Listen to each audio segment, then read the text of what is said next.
Bonjour et bienvenue sur le podcast Stérilisez-moi. Aujourd'hui, je suis en compagnie de Simon qui a 26 ans et sans enfant. Simon n'a pas encore été stérilisé, mais il va bientôt l'être. On croise les doigts pour lui. Et s'il est aujourd'hui avec moi, c'est pour nous parler d'un sujet qui a éveillé ma curiosité. Donc Simon, tu m'as dit que tu utilises une méthode de contraception masculine qui s'appelle l'anneau contraceptif. Donc j'avais envie que tu m'en dises un peu plus et que tu me racontes ton parcours. Donc comment as-tu découvert cette méthode contraceptive? Ça faisait quelques années que je m'intéressais un petit peu à la question de la contraception et comme beaucoup d'hommes cis autour de moi, j'avais ce discours de «Ah mais le jour où il y a une méthode adaptée pour une personne avec un pénis, ben clairement je serai le premier à sauter dessus». Mhm. Et du coup, je je m'informais pas pour autant, en fait, sur les méthodes existantes et c'est un beau jour, là, il y a quelques mois, pendant le premier confinement, que, j'ai vu passer, sur les réseaux sociaux une vidéo, d'un infirmier qui a du coup créé, ce modèle justement d'anneau contraceptif, pour la contraception thermique et j'ai été très intéressé. J'ai été vraiment intéressé, je me suis dit: «Ah tiens, ben, la méthode a l'air géniale», c'est présenté comme quelque chose qui n'a pas de conséquences, sur, la libido, quelque chose qui est réversible, qui était efficace. Enfin voilà, c'était, très très «vendeur» entre guillemets Mhm. et je suis allé sur le site internet, j'ai poussé un peu mes recherches et je me suis rendu compte que bon, ben, ça avait l'air quand même extrêmement intéressant comme méthode et voilà, c'est vraiment par ce biais-là que j'en ai entendu parler et que j'ai décidé, pousser un peu plus mes recherches, auprès d'une de mes meilleures amies qui est sage-femme, Ouais. qui connaît bien les méthodes de contraception et qui du coup, je me suis dit: «S'il y a une personne dans mon entourage, qui sera informée sur ce sujet-là, ce sera sûrement elle». Donc je suis allé lui en parler, je lui ai dit: «Bon, ben, j'ai trouvé ça, voilà le site internet, qu'est-ce que tu en penses? Est-ce que tu en as déjà entendu parler?» Elle m'a dit qu'elle était assez sceptique, mais qu'elle allait se renseigner. Ouais. Elle est revenue, vers moi quelques jours, plus tard, en me disant qu'en fait, elle avait fait, une grosse revue de la littérature scientifique, sur le sujet, même si elle est encore, assez peu fournie. Les études sont tout de même, assez fiables pour celles qui existent, et elle m'a dit que voilà, elle était sceptique au départ, mais là, elle est vraiment revenue, convaincue. Heu, En me disant que bon, ben, écoute, ouais, c'est un truc qui a l'air de marcher, qui a l'air d'être, nickel, sans conséquence et cetera. Si tu veux l'utiliser, tu peux, ben, vas-y, c'est efficace et je suis curieuse d'avoir tes retours. Donc c'est ce que j'ai fait et j'ai commandé, mon modèle d'anneau et après un passage, chez l'urologue pour qu'il valide, que, je pouvais effectivement utiliser cette méthode-là. J'ai commencé à l'utiliser, donc là, ça fait, bientôt 6 mois que je l'utilise. OK, bah, c'est super. Du coup, dis-moi comment ça s'est passé justement par rapport à l'urologue, parce que j'ai vu un peu sur le site internet justement de la marque qui propose les anneaux qu'il y a un protocole à suivre. Donc, bah, si tu pouvais nous expliquer un peu les différentes étapes pour qu'on comprenne, comment ça se passe? Mmh. Hem, alors, il faut obligatoirement faire un passage chez l'urologue effectivement.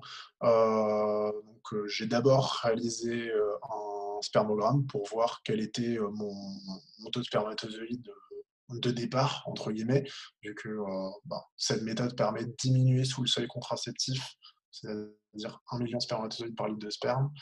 Hem, voilà, cette méthode permet vraiment de diminuer, cette quantité-là et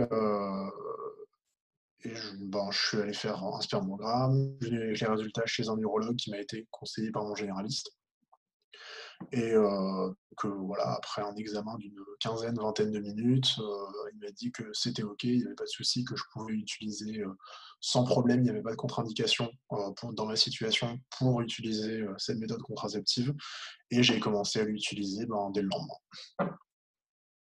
OK, OK, bah, c'est super et du coup, comment ça se passe justement pour le mettre en place? Est-ce que c'est facile? Est-ce que c'est douloureux? Enfin, je pense qu'il y a pas mal de personnes qui doivent se poser cette question.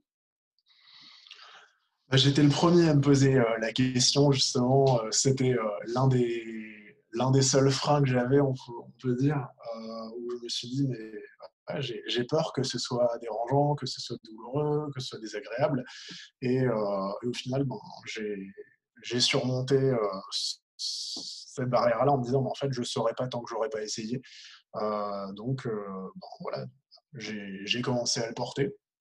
Ce qui est recommandé sur le site, de cette marque-là, c'est d'y aller progressivement. Donc le porter peut-être le premier jour seulement 4 heures, puis le deuxième passer à 8, 10, avant d'arriver aux, 15 heures, quotidiennes, qui sont, ben, plébiscitées pour que la méthode fonctionne.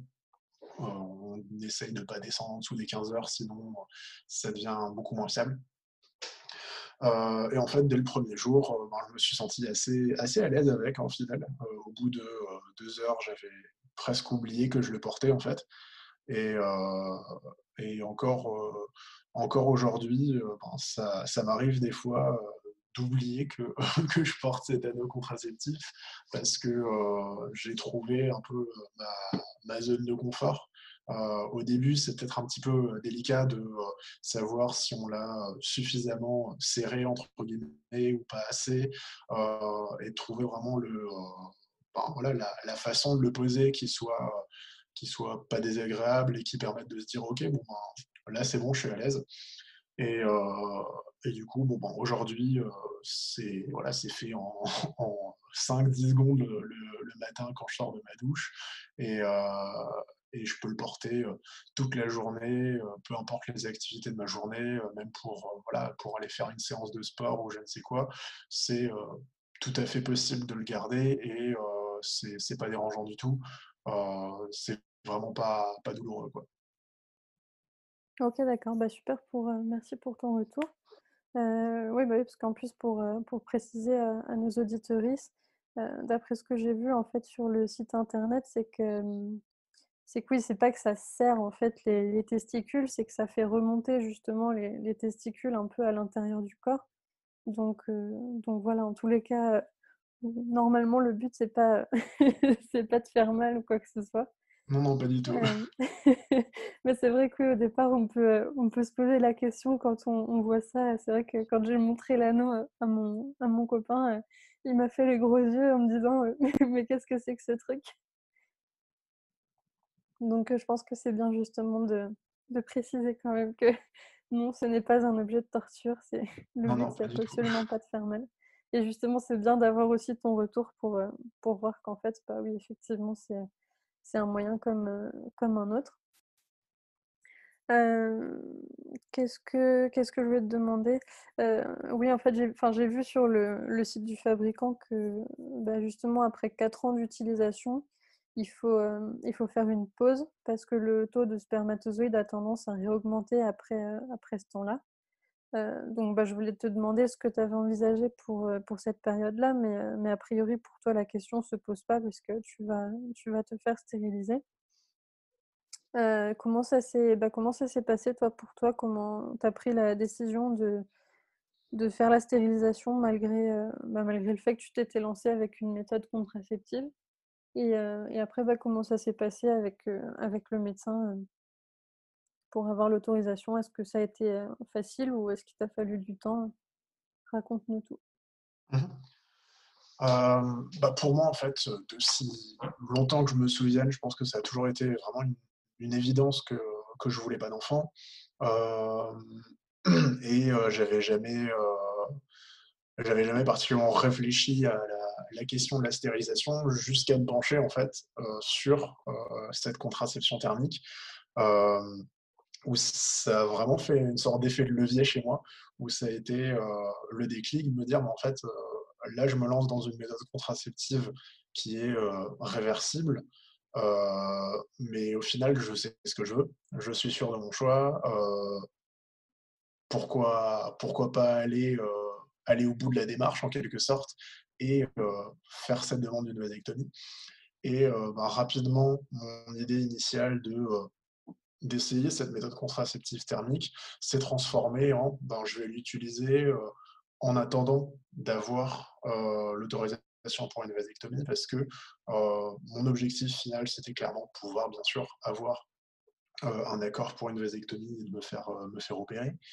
Mais ben, j'avais peur que ça puisse prendre du temps, que je m'attendais à avoir peut-être, 1 ou plusieurs refus de la part Ouais. de certains ou certaines urologues et du coup, en attendant, c'est important pour moi de me dire: «Ben, j'ai quand même la maîtrise de ma contraception», heu et heu et et voilà, donc en attendant, de trouver un urologue, je porterai quand même, une méthode de contraception.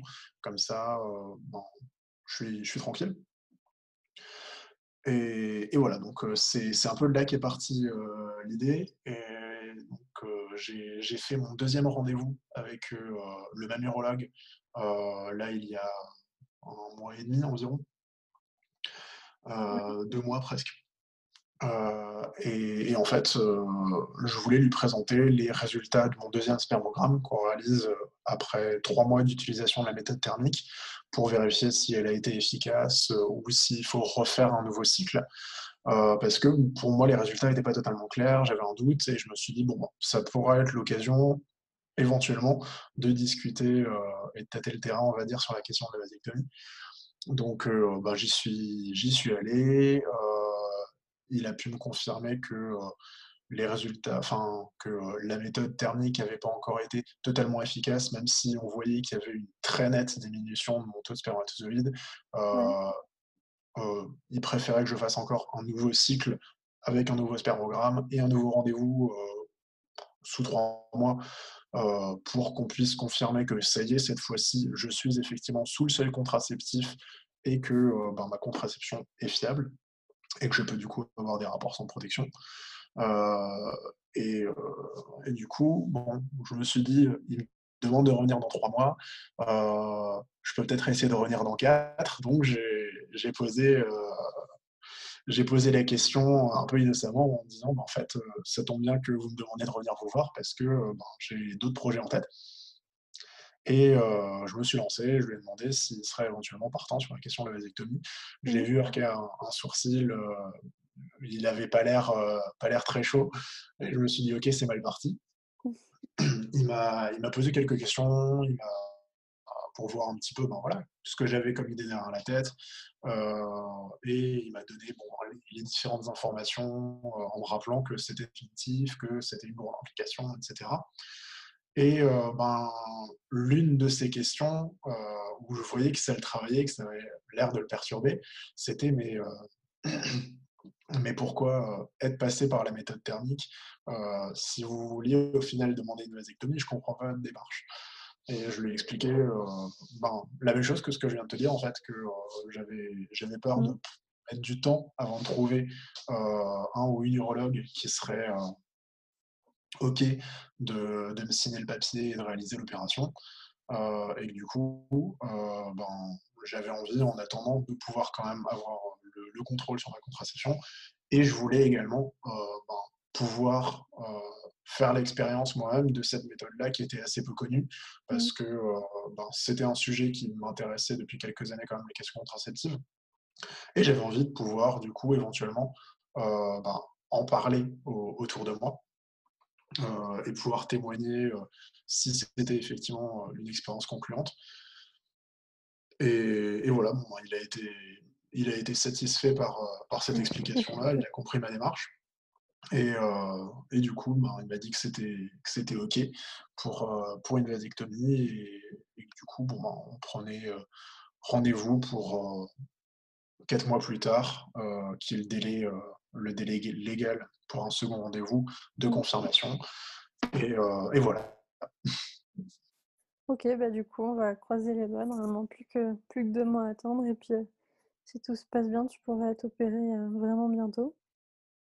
Mais en tout cas, c'est chouette que justement des personnes comme toi, se décident aussi un peu à, on va dire, à tester des nouveautés et aussi à être ouverts pour en parler, autour d'eux. Parce que je pense que, bah, justement, ça va enfin, des proches avec qui tu en parles, ça va peut-être les faire réfléchir justement sur les méthodes de contraception et les amener, bah, peut-être à se lancer et pourquoi pas, bah, partager, on va dire, la charge mentale autour de la contraception.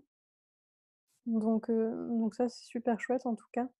Après, je sais pas, au niveau de enfin, en tout cas, par rapport à la stérilisation, est-ce que tu en as parlé un peu à des proches ou à ta famille? Comment ils ont réagi?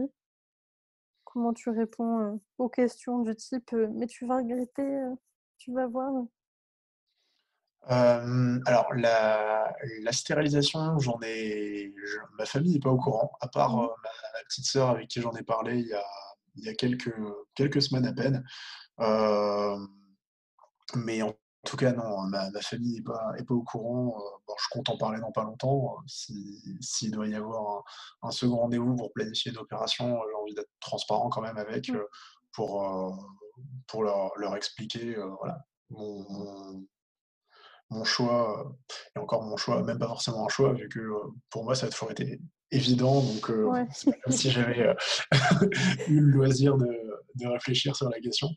Mais, mais en tout cas non, tout mon entourage, mes amis, et cetera sont totalement au courant, et m'ont jamais particulièrement posé de questions. Certaines personnes, peuvent effectivement de temps en temps me questionner et me demander: «Mais, comment tu peux être sûr?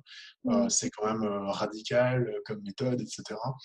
Et bon, voilà, j'imagine, comme ce que beaucoup de personnes, qui veulent se faire stériliser, en étant assez jeunes, ben, je réponds à l'interrogatoire, en bonne et due forme, et généralement ces gens-là comprennent assez vite que, j'ai l'air sûr de moi et que, c'est pas juste un caprice, de milieu de vingtaine. Heu, donc voilà, mais c'est jamais un sujet qui, jusqu'à aujourd'hui, je touche du bois, m'a posé problème. Ouais, bah, après, j'ai l'impression que c'est un peu, l'avantage quand on a un pénis, c'est que comment dire? L'incitation à avoir des enfants est moins forte, donc du coup, quand on n'en veut pas, la plupart des gens réagissent en mode: «OK, c'est normal. Il a un pénis, il veut pas d'enfant, c'est plus logique». Par contre, s'il avait un utérus, ce serait bizarre tout ça. Mais non, bah, en tout cas, c'est bien pour toi justement que, en tout cas, ton entourage, réagisse, plutôt bien. J'espère que, bah, qu'avec ta famille, ça se passera bien aussi quand tu leur annonceras. Après, après en principe, la famille, ils arrivent quand même à comprendre dans le sens où bah, enfin, déjà pour quelqu'un qui a vraiment jamais voulu d'enfant, je pense ils le sentent. Enfin, moi, je vois mes parents, ils l'ont toujours plus ou moins compris que je voulais pas d'enfant, donc quand je leur ai annoncé que je me faisais stériliser, ça les a pas vraiment choqués. Toi, je sais pas de ton côté. Après, c'est vrai que, bah, justement, quand on est petit, en tant que fille, on va plus, vouloir nous voir jouer à la maman ou les choses comme ça, donc c'est un peu plus évident, alors que c'est vrai que pour des garçons, c'est un peu différent. Mais en tout cas, ouais, j'espère pour toi que ça se passera bien. Et ben, du coup, en tout cas, tu as répondu à toutes mes questions. J'espère que ça aura été clair aussi pour nos auditorices, que, bah, ça les aidera à découvrir un peu enfin, ce nouveau mode de contraception. C'est vrai que moi, j'avais déjà entendu parler du caleçon contraceptif. Mais, mais après, j'avais jamais eu l'occasion vraiment de plus me pencher sur la question parce que j'ai vu qu'il était disponible qu'à Toulouse. Enfin, ça paraît vraiment être une méthode de contraception, genre il faut vraiment aller la chercher très loin et c'est hyper complexe pour l'avoir.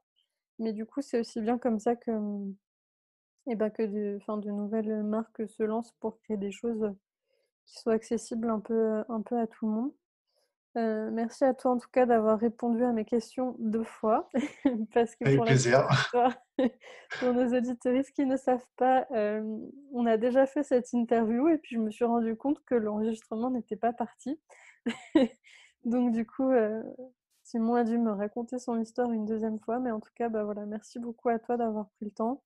J'espère vraiment que, bah, en tout cas, ça va apporter, peut-être des réponses à des personnes qui cherchent une méthode de contraception, bah, soit pour remplacer, ce qu'ils ont déjà, soit pour avoir une solution en attendant d'obtenir une stérilisation. Je vous dis en tout cas, merci à tous et toutes d'avoir écouté ce podcast et puis, à très bientôt pour de nouvelles aventures.